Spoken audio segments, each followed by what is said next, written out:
All right, so we're going to go ahead and begin. I'll start by sharing our presentation,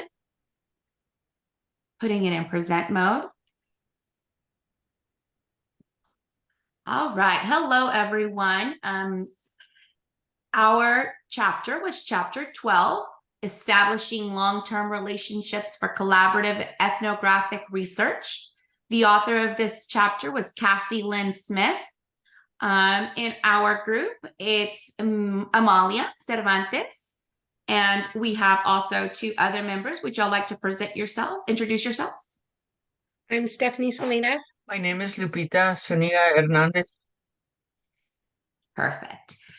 All right. Okay, so like I said, our author of our chapter was Cassie Lynn Smith.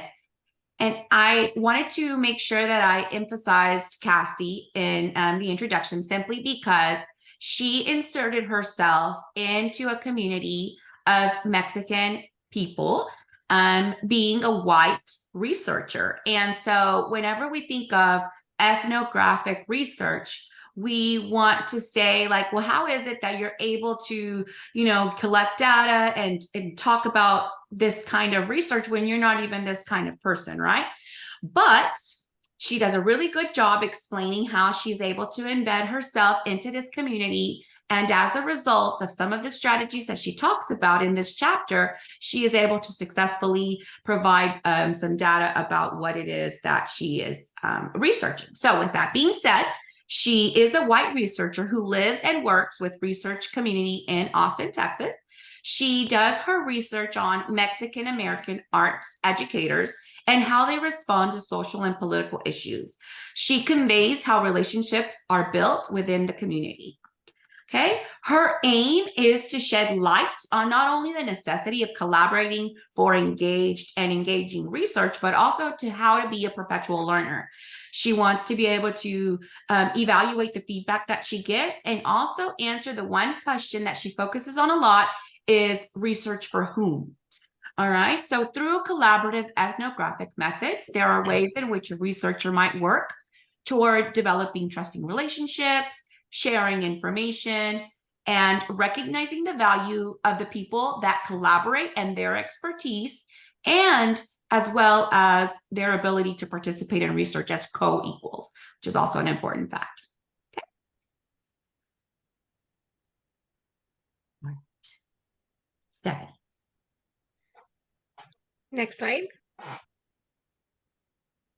We're only seeing the first title slide. Oh, okay, that's probably why it's okay. So sorry. Is that okay? Yes. Yes, that's better. Thank you. Hey, the next part is developing trusting relationships. And it's show up, be curious, listen, and connect. Next slide. The first part that she had spoken about in this section is developing relationships that shape your perception of your collaborators' history and experience. She was speaking about gaining their trust when she was talking about that. Also finding connections with the people that you meet, and also empathize and identify with their struggles as you connect your experiences. Next slide. Become a volunteer, extend your horizons to different experiences. They will repay you by educating you on the issues that they face. And you may discover that other people's lives are not so different from your own upbringing. Next slide. There are some points that she spoke about in the book, and the main one was publicly advocating for their opportunities because you want to make a difference in their community. Also, in your research, pose questions concerning civilizations, cultures, classes, races, and genders. Spend hours interviewing, listen to your collaborators, engage community members in your projects. So listen and be curious. Next slide. So the main point she had there was show up, provide resources to others, remain a learner in every situation, and it's important to become involved in your research community. Next slide. Hi, everybody. I have recognizing collaborators' knowledge. In an ethnographic research, it is a qualitative research in which the data being collected is social and behavior sciences, and it is to make conclusions on a social function. The benefits of ethnographic style research is that research can see life in a real setting and instead of a lab created data. There are 4 elements in this particular section on ethnographic research. One is the observed. It's the assumed relationship between cultural and behavior. The second one is the observer, the experience of the field worker. The third is the actual story, the representational style selected to join the observer and the observed. And the fourth is the audience, the role of the reader engaged in the active reconstruction of the story or the tale.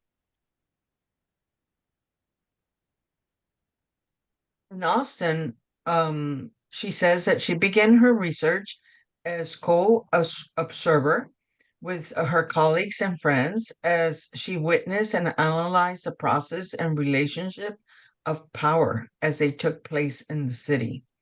She wanted to make sure, she wanted to focus on how the power is distributed among the artists that she was doing the research in. Next slide. What was observed in spending time with these artists, art administrators, and art educators, she found new ways in which knowledge was created and transmitted. She mentions particular people's names, and that's important because you want them to be collaborators, so putting them by names is important. They're it indicates that they're fully vested. How Del Bosque, a graphic designer, created contemporary Mexican American renderings for traditional Mexican events. Rowan Salinas' dance studio created folkloric styles to tell the stories. Gloria Nerlinda showed how educational programs and arts exhibit could spark community activism and dialogue.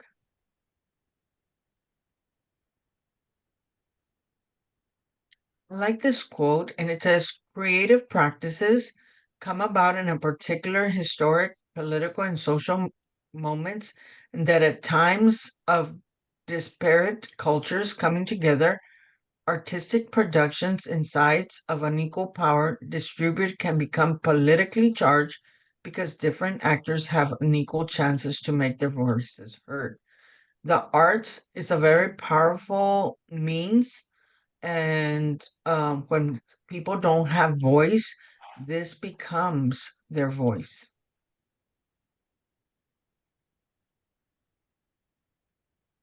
As ethnographers should communicate findings with collaborators to promote equity, empowerment, and social justice. Ethnographers are tasked with representing what is seen and experienced, but also what is experienced by collaborators. In an ethnographic research, it cannot be methodical or scientific. It really needs to be a flexible research. The setting of the research directs the methods.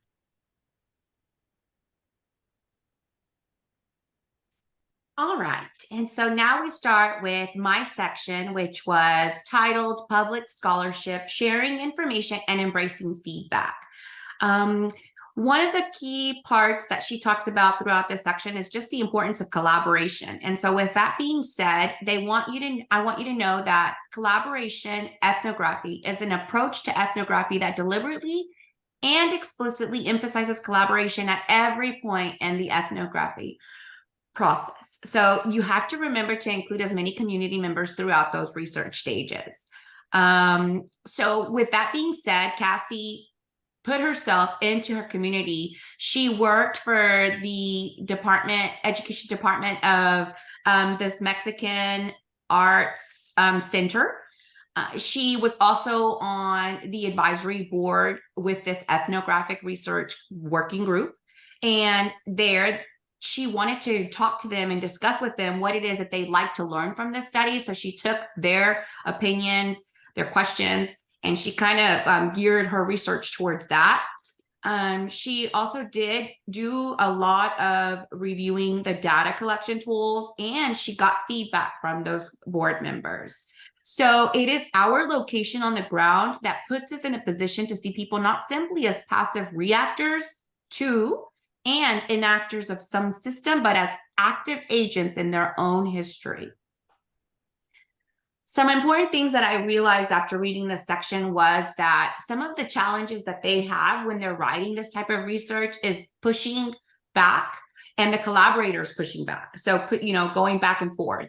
So with that being said, the researcher has to acknowledge a stance as an active participant and address their own personal biases. And you have to be prepared when a collaborator questions your intentions. You must earn the trust of community members to share the same vision for the research. So for example, Cassie was accused of excluding women in her research, but that wasn't intentional. Like that was something that just happened because of the people that she was talking to. But however, she was accused of that. So with that, we talk about an intersectional lens. That means that whenever you're doing your research, you have to be able to apply this lens and consider things such as race, class, and gender, along with any social differences that you may have.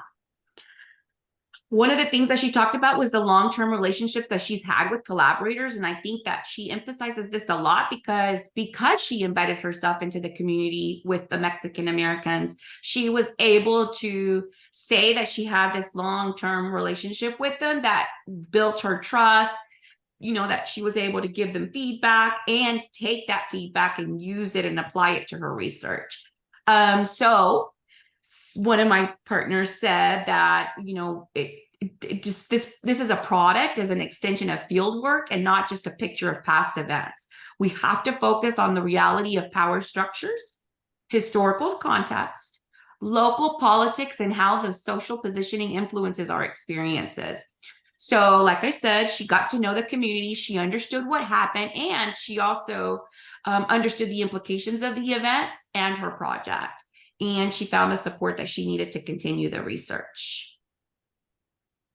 One of the things that I thought was, in fact, when I wrote this on the title page, I put knowledge is power. However, in this particular section, it said knowledge is not exactly power. And the reason is that we have to be able to get the knowledge from the people that are participating in our research. So the collaborative researcher, according to the Gillian and Russell, does not privilege their knowledge over their collaborators, but tries to find a mutual understanding grounded in both parties' perspectives. We have to be able to take negative feedback constructively rather than dismissing it. So they have knowledge. We take, they give us feedback from their knowledge. So we have to be able to take that constructively. Theoretical innovation emerges from collaboration of research methods. So proximity of political struggle with data gathering or the production of knowledge. And I've already said that. Okay. All right. So now we're on to our conclusion. In conclusion, working together toward applied scholarship and theoretical innovation. Put your ideas and community theories into action by listening and advocating, by volunteering and showing up. Collaborative ethnographic finds meaning in working together and promotes forgotten voices. And also remember that collaborative ethnography is not solely for knowledge's sake, but for researchers to focus on how knowledge is constructed and motivated by the people that we collaborate with. So with that being said, thank you so much. That was the conclusion of chapter 12. Have a great evening.